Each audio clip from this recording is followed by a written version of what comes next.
putting out their top 10 lists of the year. You can see my top 10 list, boom, like, if you want to. I wanted to do a little bit something different in the spirit of what I want this channel to be about. And I put together a small list of my top 10 viewings of movies this year. So these are not the movies that I think that are the best of the year. They are 10 of the top rather than the top 10. I just wanted to talk more about the reasons why things become favorites rather than just what they are, and then continue to say some of the same things you've heard to praise the movies that come out. So, no further ado, let me get right down to it.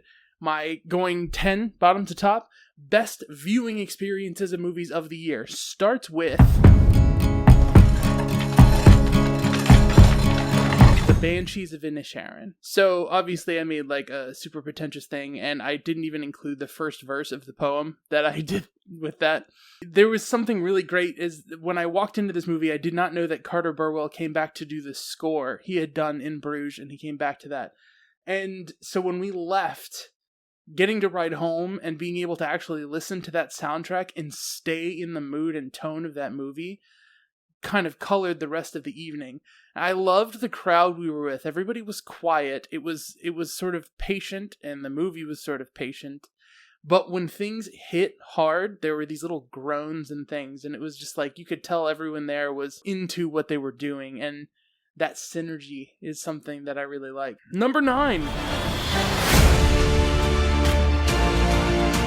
Uncharted. I got to watch this while leaving a training for work, and it was an adventure. Very simple, fun, that other than the lack of bite, the very PG-13, like, ketchup-y, throat-slitting kind of stuff, I really thought this was fun. Uncharted was me getting to go on this, like, tiny little trip in my life, and then, it's all about going on this big sort of adventure, and so just living that on, like, the smallest scale imaginable just kind of really kicked that into something I enjoyed. So, number 8. The Black Phone floored me. I knew I was a fan of Scott Derrickson and Robert Cargill. If you follow them on Twitter, they're both fantastic. Robert Cargill particularly is supportive of a lot of creators and a lot of artists, and I really like Sinister a lot. I like Exorcism of Emily Rose. I like pretty much everything he's done, even Deliver Us from Evil.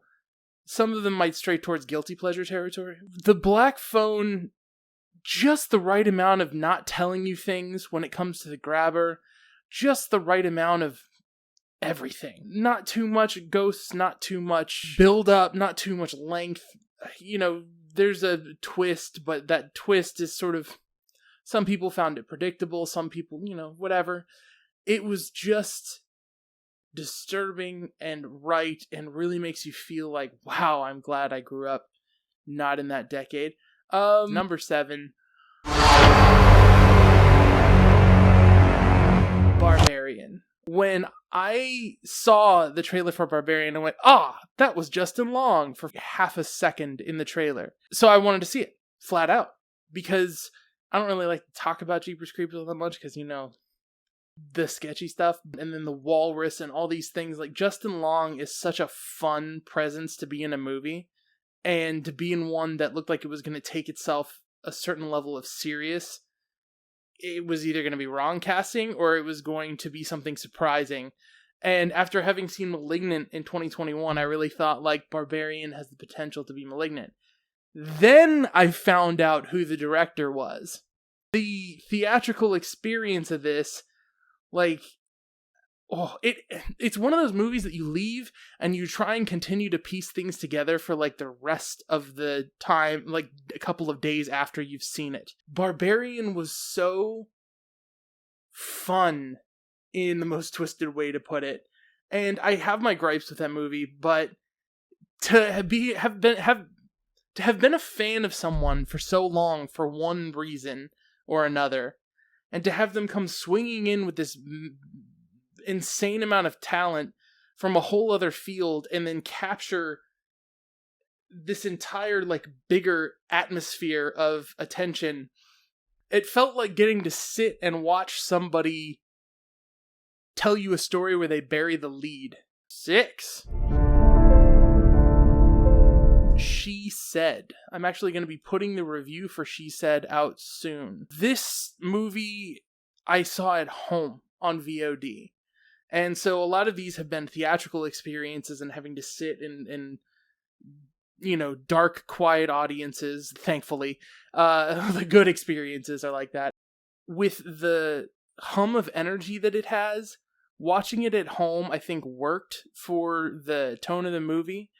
And being able to talk about what's happening, not through the movie, but just in bits and pieces and whatnot, and getting to process certain things and having a little bit of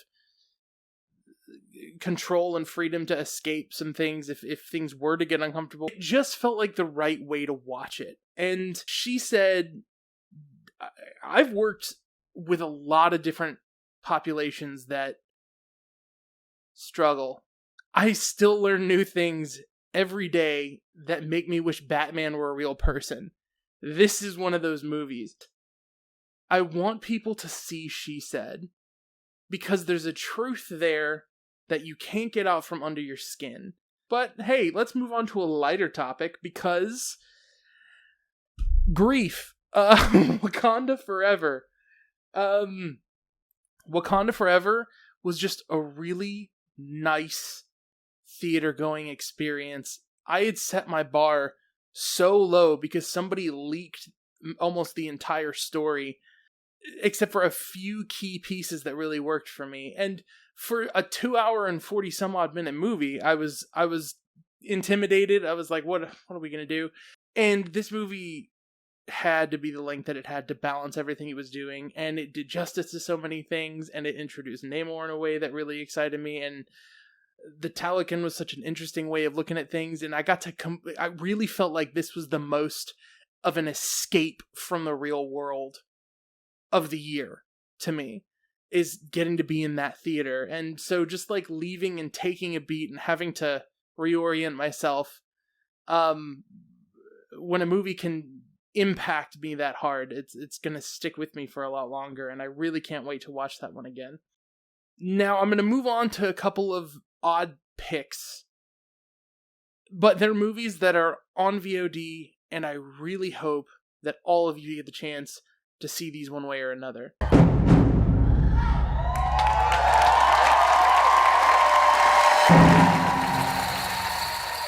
Finding Her Beat.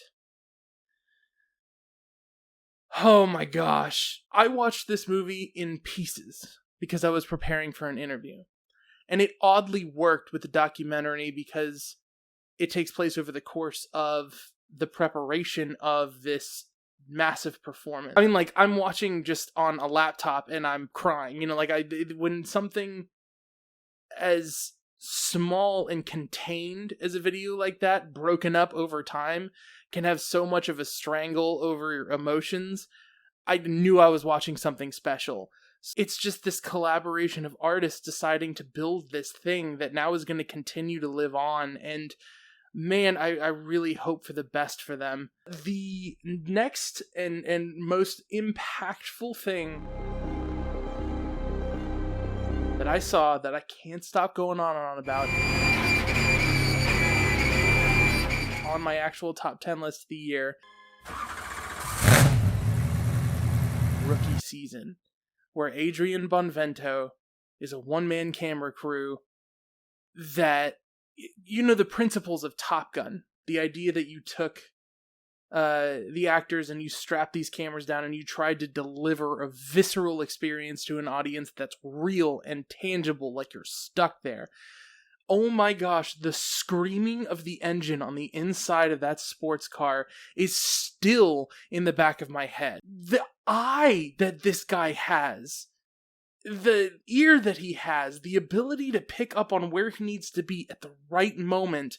Either that or he just shot for so long with so much that he's just an extremely good editor and has an eye for that. Either way, this is an extremely talented filmmaker, and I really hope that whatever he does has a massive amount of support in the future, because I was gripping my screen that I was watching this on physically, because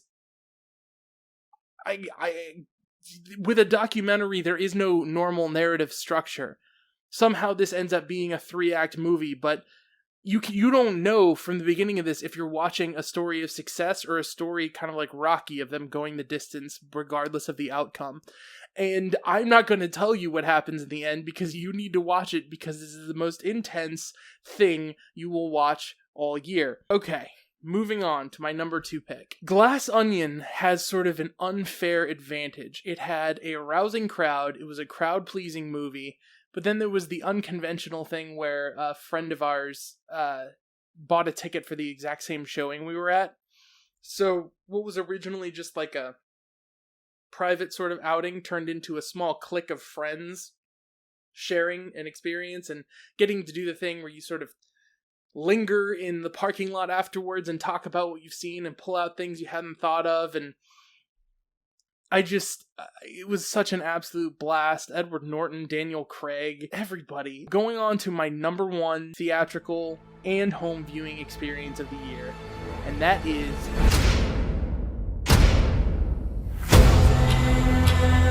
fear is a tool. But when that light hits the sky, it's not just a call.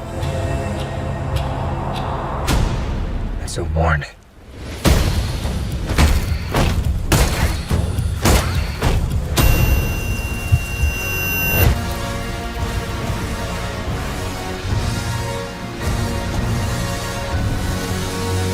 The mystery of a new Batman movie is, what are you going to do that's going to make this stand out special and not like waste time, considering we've seen so much of Batman. And this delivered on things that people knew were going to happen, like a Zodiac inspired Riddler, but it also delivered on things that I didn't expect, because everyone wants this gritty Batman. I even wrote an article for the Music City Drive-In when the trailer came out, talking about how it was such a good call for Robert Pattinson as Batman to say, "I'm vengeance," in the original trailer. And for that line to be thrown back in his face, oh my gosh. And then there was just a row of people behind us. We were sitting very low in the theater, very close to the screen, so it was larger than life the entire time. By the way, Batman should absolutely be dead after being crunched around on screen after a couple of things, and you could feel it coming off of the screen. It was fantastic. There were some people who were talking behind me in the theater, and I didn't even mind, because it's one of those cases where their commentary was kind of like interesting. And it was kind of pointed out because of that this is a really dark Batman world in Gotham. But it's not so dark that elements like Robin and slightly more campy elements can't be in the movie. The potential coming off of this movie, and this movie sitting on its own, is fantastic. And that's the other thing, is watching it again at home. There was an Amazon flash sale in early fall, and I managed to upgrade. And with the Batman and the level of blacks and the level of detail and the level of contrast that this has, it looks better than almost any movie that I own. And it just like, it hums because of the score, because of the ambience and the gas of Gotham and all this stuff. And it's gorgeous. It's an experience that I can have on in the background, but it's a little bit dangerous because I'll get sucked into it and I'll watch the entire freaking 3-hour movie. And we have had so many 3-hour movies, and I have not felt that way about all of them. That is my number 1 viewing experience of the year, is sort of that combination of those two. So, thank you. I hope that this wasn't too confusing or pointless or whatever it is. I am really excited to be moving into the new year and hope y'all are having a great new year. I am still going to be doing some lingering reviews like Top Gun, because I got one thing to say about Top Gun that I want people to have to sit through. And I hope y'all get to enjoy a whole slew of new releases this year. Man, I'm hoping for another good year of movies, because there was a lot to enjoy in 2022.